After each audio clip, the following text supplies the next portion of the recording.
Stephanopoulos is down in Lower Manhattan today. George, I don't know if you heard a little earlier me raise this question, which was actually raised by ABC's Jackie Judd as we look at these areas down below and the video of where the towers used to stand and where is all the rubble gone.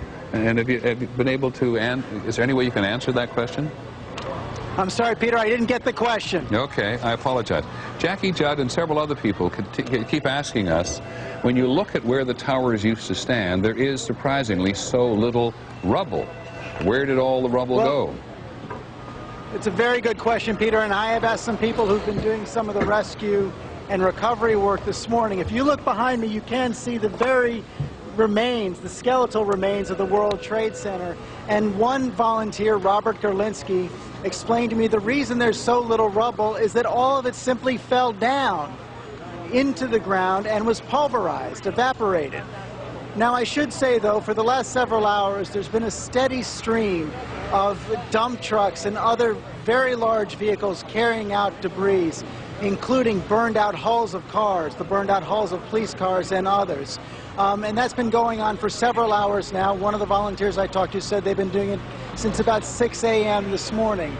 Secondly, Peter, there's been an increased military presence here this morning. There are many Humvees, those military jeeps, including one with a manned machine gun on top. We have National Guard divisions from the 69th, 258th, the 105th and 42nd divisions. Mostly they're doing crowd control and protection and recovery, but there are some armed guards as well.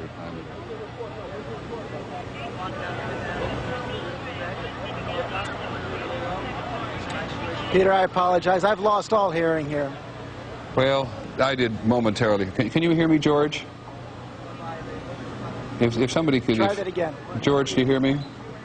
Now I hear you, Peter. Okay, you just keep talking. It's wonderful what you're reporting. It's very interesting. So you just keep talking as long as you want and tell us as much as you've learned, and we will try to support you with pictures of what is happening at the time.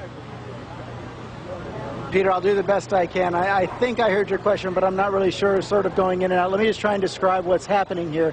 This is one of the main thoroughfares coming out of the World Trade Center, one of the main thoroughfares for the police recovery vehicles, the environmental vehicles, the dump trucks, and other vehicles that have been taking debris out of the World Trade Center for the last several hours. One of the most interesting notes I should add, Peter, is that from the volunteer workers I've spoke to said there has been very little recovery of bodies. I know we heard overnight about the very good rescue stories, 5 or 6 people found alive, but for the most part they haven't found any bodies at all because the recovery workers feel they're buried so deep into the rubble. Okay, George, many thanks indeed. George Stephanopoulos. Are either one of them there at the moment? Okay.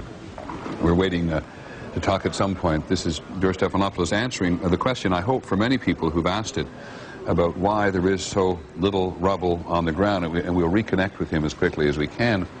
And because, as we watched it so many times on television in the last 25 or 26 hours, when these 2 huge buildings, 110-story buildings tall, fell unto themselves, much of the material that makes up the structure of the building was simply pulverized. Much of the material that makes up the structure of the building was simply pulverized.